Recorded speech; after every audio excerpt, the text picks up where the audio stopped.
आज का next topic है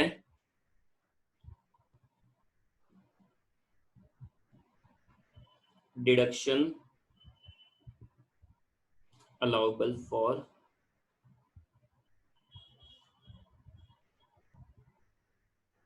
एनआरआई। नॉन रेजिडेंशियल इंडिविजुअल के लिए कौन कौन सी डिडक्शंस अलाउबल है। डिडक्शन आपको पहले लिखा रखी है और इतनी डिटेल में डिडक्शन यहाँ पे है भी नहीं कि हम लोग यहाँ पे जाके डिस्कस करें।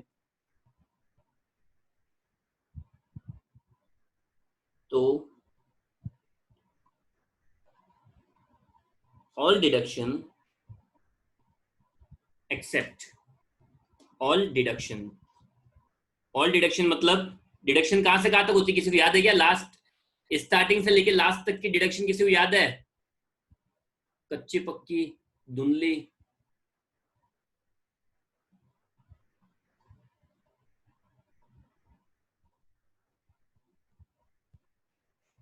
डिडक्शन होती है deduction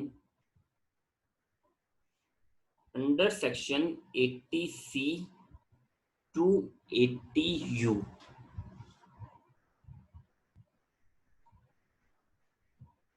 are allowed to NRI except the following। कुछ डिडक्शन को छोड़कर बाकी सारी डिडक्शन अलाउड है। मतलब 80C से लेके 80U तक की इतना बड़ा मेजर रोल नहीं है। कुछ बेसिक एग्जामिशन आएगी जो आप कर सकते हो, इतना कोई मेजर रोल नहीं, बस आपको ध्यान होना चाहिए 2 नंबर 4 नंबर के हिसाब से। तो जितनी भी डिडक्शन से 80C से लेके 80U तक की सारी अलाउड है। तो कौन कौन सी अलाउड नहीं है? Except the following. कौन कौन सी नहीं अलाउड है?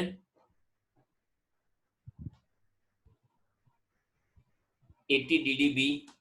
अब इसका एक छोटा सा कंफ्यूजन है कि कहीं कहीं पे बुक्स में ये दे रखा है अलाउड है और कहीं पे दे रखा है अलाउड नहीं है, पर बेसिकली ये डिडक्शन अलाउड नहीं है। ठीक है, कहीं कहीं पे बुक्स में अगर देखोगे, जैसे एमकॉम की बुक्स में दे रखा है कि अलाउड है, बट जहां पे सीएमए वगैरह में या आईसीआई के अंदर मतलब आईपीसीसी वगैरह में जो दे रखा है, तो उसके अंदर क्लियर दे रखा है कि 80 एंड 80 DDB केवल रेजिडेंट इंडिविजुअल को मिलती है। 80 और DDB केवल रेजिडेंट इंडिविजुअल को मिलती है। तो ये एक छोटा सा कंफ्यूजन का पॉइंट है, डिबेट का पॉइंट मान सकते हो, बट बेसिकली ये दोनों डिडक्शन इन नॉन रेजिडेंट को अलाउड नहीं है एज पर आईसीआई। ठीक है, इसके बाद में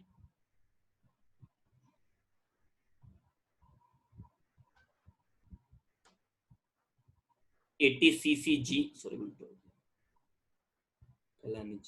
CCG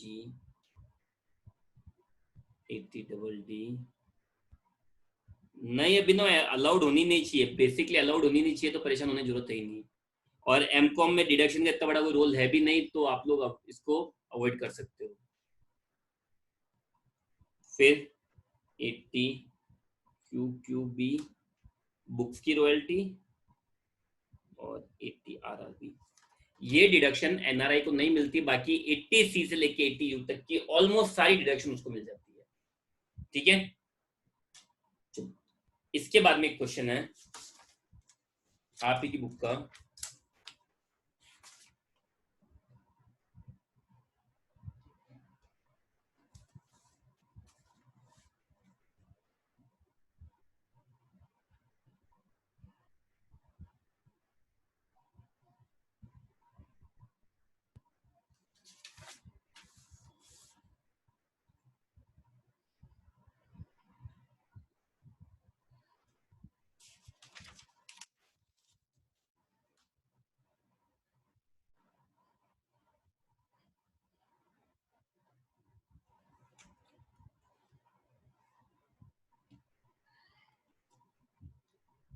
तो देखो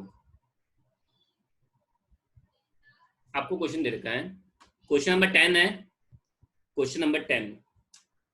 ठीक है, तो अब देखो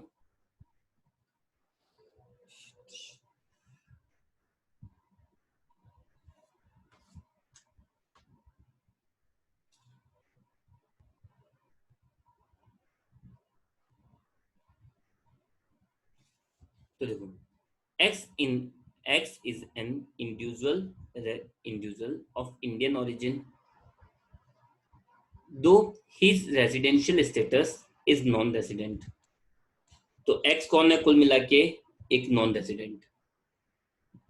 during the previous year relevant for the assessment year 1920, his income from investment in India is as follows। ठीक है, तो देखो, interest on deposit with public limited companies, तो ये चलो स्पेसिफाइड एसएससी तो है,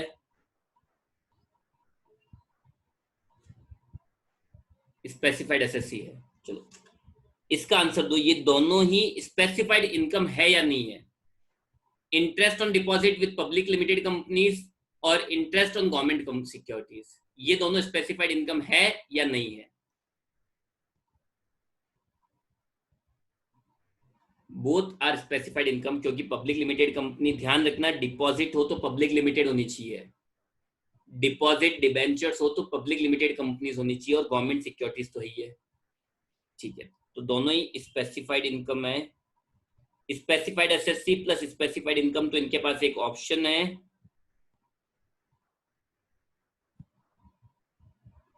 स्पेशल रेट का। ठीक है, इनके पास एक ऑप्शन है स्पेशल रेट का, चाहे तो स्पेशल रेट भी ऑप्ट कर सकते हैं और नॉर्मल रेट भी ऑप्ट कर सकते हैं, जो इनको फायदे में होगी। तो आपसे बोला है TDS deducted at source amounted to ₹7280। TDS कितना डिडक्ट हुआ है? 7280। टीडीएस कितना काटा गया है? 7280 का। So determine the amount of tax liability और refund for the assessment year 1920। आपको टैक्स लायबिलिटी बतानी है या रिफंड बताना है। Also discuss whether the SSC should opt under section 115I, not be governed by provision of section 115C to 115I। उसको 115I का section opt करना चाहिए या नहीं करना चाहिए। ठीक है, तो ये क्वेश्चन आपके पास में, चलो इसको सॉल्व कर लेते हैं।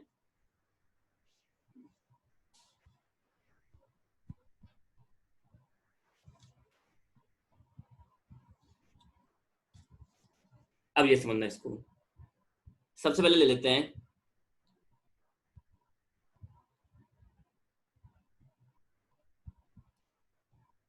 Opt for special rate.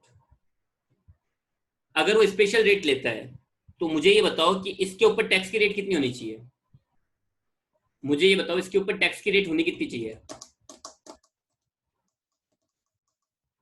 Special rate कितनी होनी चाहिए इसके ऊपर?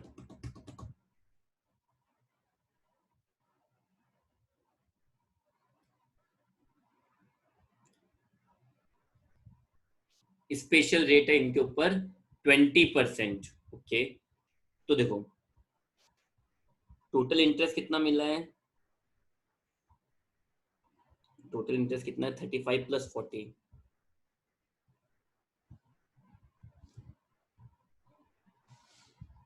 75,000। ठीक है, फिर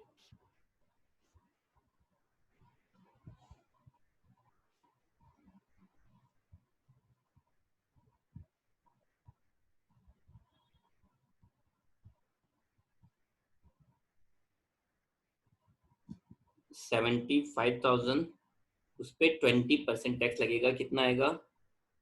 15,000।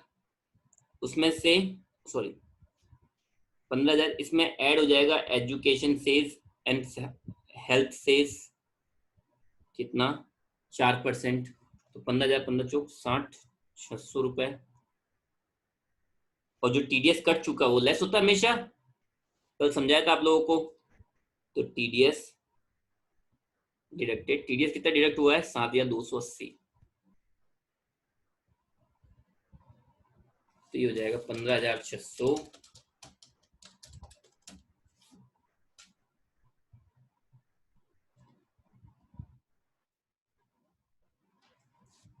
ठीक है, तो ये तो हमने क्या पॉइंट निकाला? Opt for special rate.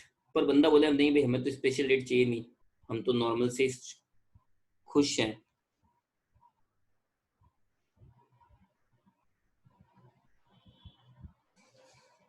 तो देखो इसकी टोटल इनकम कितनी होगी? Total income is equal to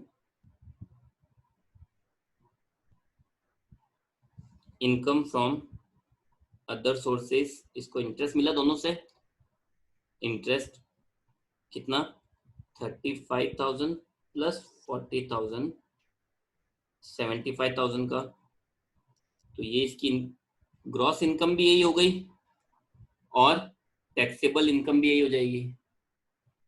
gross income भी यही है और टैक्सेबल इनकम भी क्या हो जाएगी, यही हो जाएगी। ओके, फिर calculation of tax.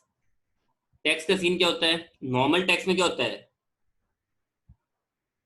Normal system में क्या होता है, टैक्स ऑन कैजुअल इनकम 30% है ही नहीं, tax on long term gain, triple आने का शॉर्ट टर्म गेन कुछ भी नहीं है, टैक्स ऑन रिमेनिंग इनकम 0 से 2.5 लाख तक क्या रहता है, नील, और यहाँ इनकम कितनी है 75,000, तो 0 से 75,000 तक टैक्स की रेट क्या रहेगी 0। इस पे ऐड कर दो health cess at the rate of 4%, तो वो भी कुछ नहीं होगा, 0 का 4% 0 ही होगा। Net tax less TDS, TDS कितना था 7280, ये लेस हो गया, तो आपके आंसर आया 7280 नेगेटिव, मतलब टैक्स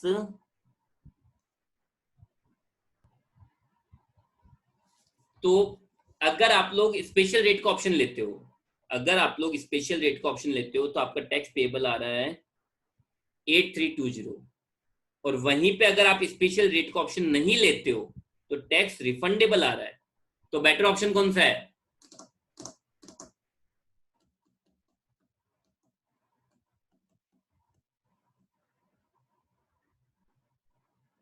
नॉर्मल रेट वाले ऑप्शन बेटर है।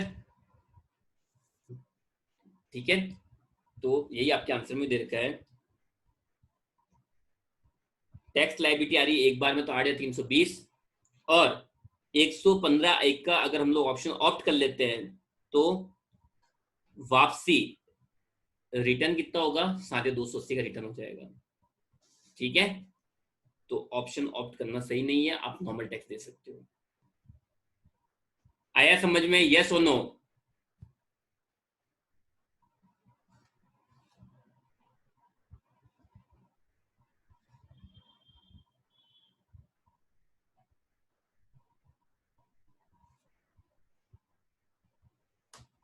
चलो नेक्स्ट है,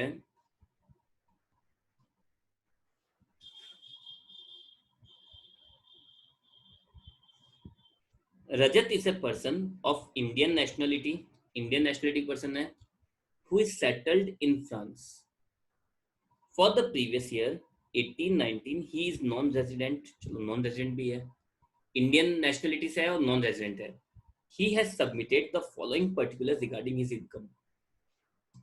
ठीक है, तो अब आपको इनकम की डिटेल दे रखी है,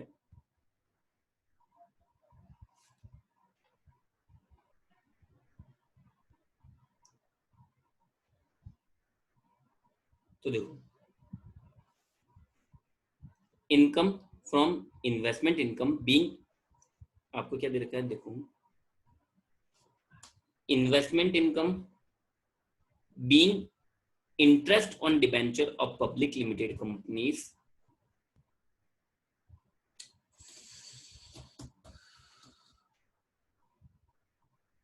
investment income being interest on debenture of public limited Indian companies, और दूसरी, ये तो पहली इनकम है, और दूसरी इनकम दे रखी है इंटरेस्ट ऑन बैंक डिपॉजिट, दूसरी इनकम दे रखी है interest on bank deposit.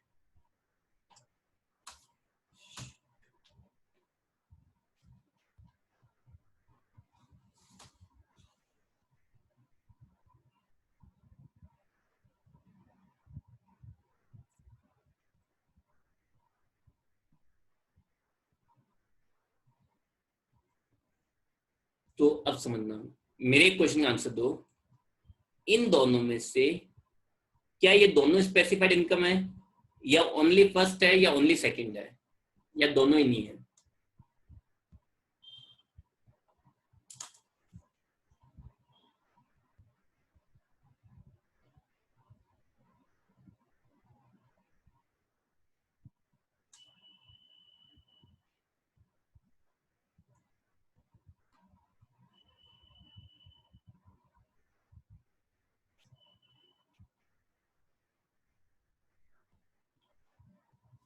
Well done Abhinav, Kirti, well done,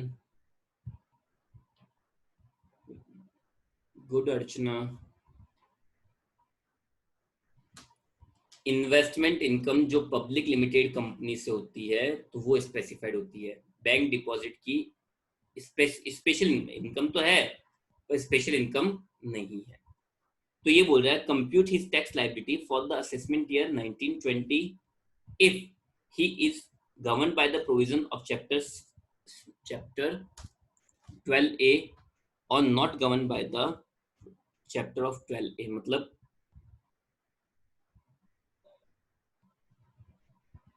special rate और नॉर्मल रेट। चलो सबसे पहले मुझे बताओ, पिछला वाला क्वेश्चन जो था, पिछले वाले क्वेश्चन में टीडीएस की अमाउंट आपको डायरेक्ट दे दी थी। टीडीएस दे देते पिछले क्वेश्चन में, टीडीएस कितना काटा, 7 या 280 दिया हुआ था। इस क्वेश्चन में टीडीएस कहां दे रखा है, तो टीडीएस आपको कैलकुलेट करना पड़ेगा। टीडीएस कितना कटा होगा, चलो मुझे बताओ, कल मैंने आपको टीडीएस की रेट्स लिखवाई थी।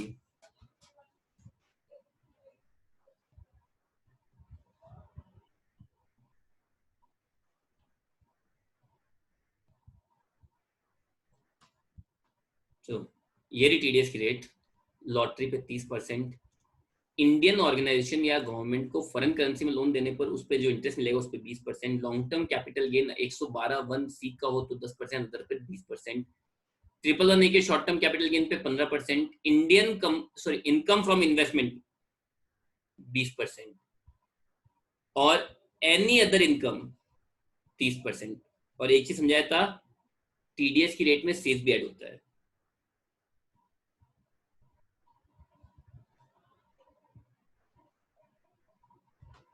तो देखो ये कौन सी इनकम है, इन्वेस्टमेंट इनकम, तो इस पे टीडीएस कितना कटा होगा, 20%, 20% या 4% सेस ऐड करने के बाद हो जाएगा 20.8%।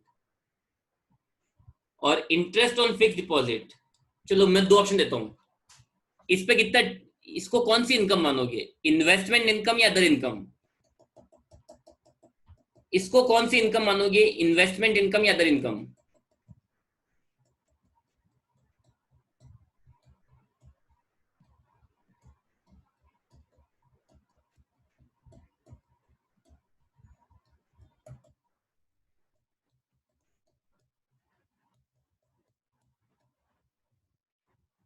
किसी का आंसर नहीं आ रहा, क्या हुआ, interest on bank FD normal income मानोगे, इन्वेस्टमेंट इनकम मानोगे।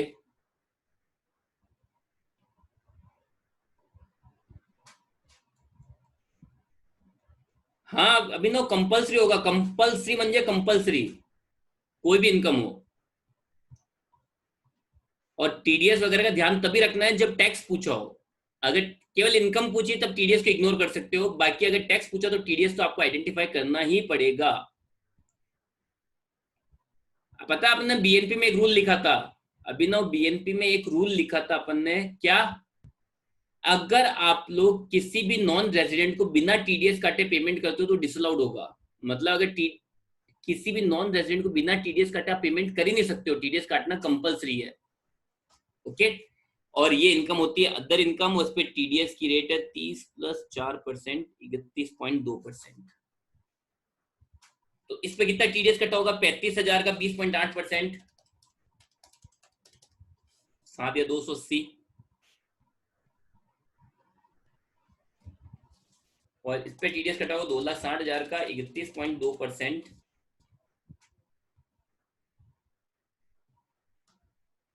टोटल आपका टीडीएस हो गया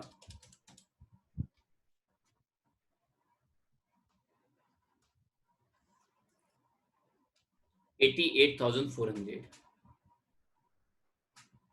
ये आपके टोटल टीडीएस कर चुका है। ओके, अब आपको टैक्स निकालना है।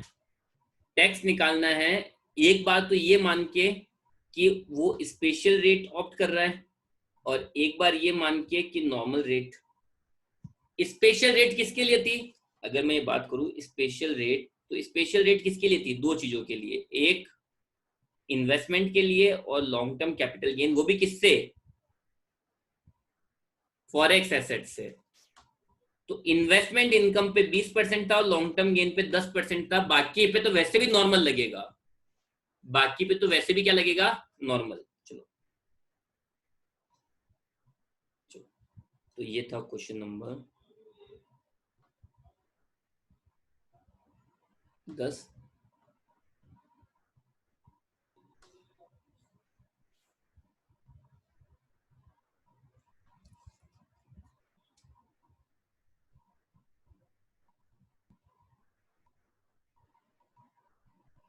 तो देखो टोटल इनकम कितनी हो जाएगी,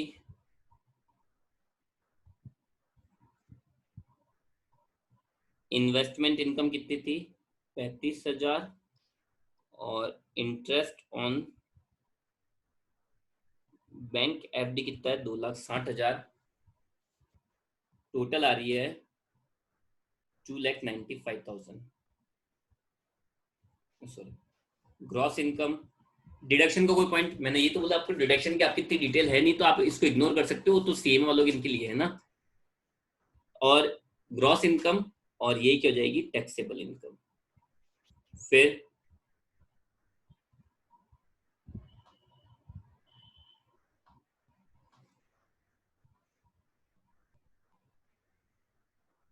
इन्वेस्टमेंट इनकम कितनी है, 35,000, और इन्वेस्टमेंट इनकम पे कितना टैक्स लगता है, 20%, 7,000। और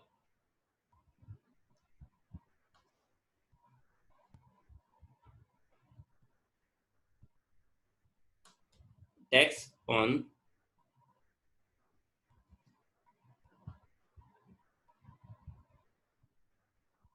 रिमेनिंग इनकम, रिमेनिंग इनकम कितनी रही, तो देखो टोटल 2,95,000 की इनकम है, उसमें से 35,000 टैक्स लग चुका है। टोटल आपकी इनकम है 2,95,000, उसमें 35,000 टैक्स लग चुका, वापिस थोड़ी टैक्स दोगे। तो रिमेनिंग इनकम कितनी, 2,60,000। 0 से 2.5 लाख तक कोई टैक्स नहीं लगता है, 2.5 लाख से 5 लाख, लेकिन यहाँ इनकम कितनी है, 2,60,000 तक, तो मतलब 10,000 में कितना टैक्स लगेगा, 5%, जो कितना जाएगा, 500। तो आपके ग्रॉस टैक्स हुआ 7,500, एड हेल्थ से 4%, 300, 7,800। टीडीएस, टीडीएस कितना कटा, 88,400 हमने निकाला था।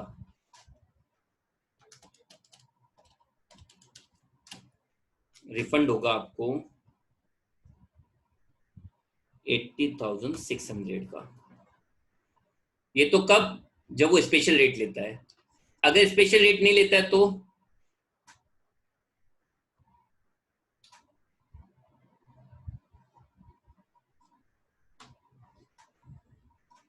टोटल इनकम तो वही रहेगी।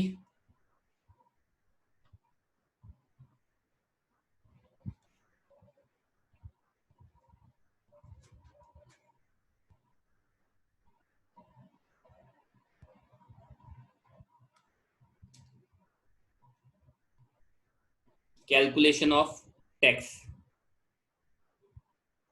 टैक्स की कैलकुलेशन क्या हो जाएगी, अपन ने स्पेशल रेट ली नहीं, तो टैक्स ऑन रिमेनिंग इनकम पूरे 2,95,000 रिमेनिंग में आ जाएंगे। 0 से 2.5 लाख तक कोई टैक्स नहीं, 2.5 लाख से 295 तक 45,000 पे टैक्स कितना लगेगा, सॉरी सॉरी 5%, तो 45,000 का 5%, 2,250। तो ग्रॉस टैक्स हुआ 2,250, एड हेल्थ से 4%, 90, नेट टैक्स हो जाएगा 2,340, लेस टीडीएस,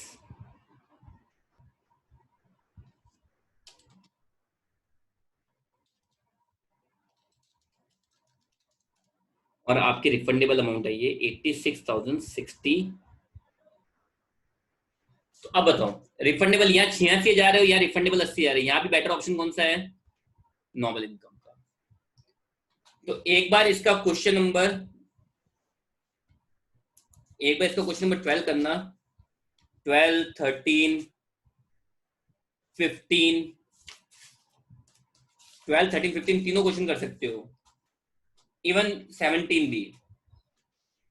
तो एक बार ये क्वेश्चंस करना, कल ये चैप्टर फिनिश। कल आपके एमकॉम वालों की क्लास नहीं, कल केवल सीएमए वालों की क्लास है। अगर किसी एमकॉम वाले को ज्वाइन करना तो कर सकता है, बाकी कल केवल सीएमए वालों की क्लास है। आपकी क्लास अब एमकॉम वालों की परसों सीधे है। ओके, तब तक के लिए take care, stay at home, good bye.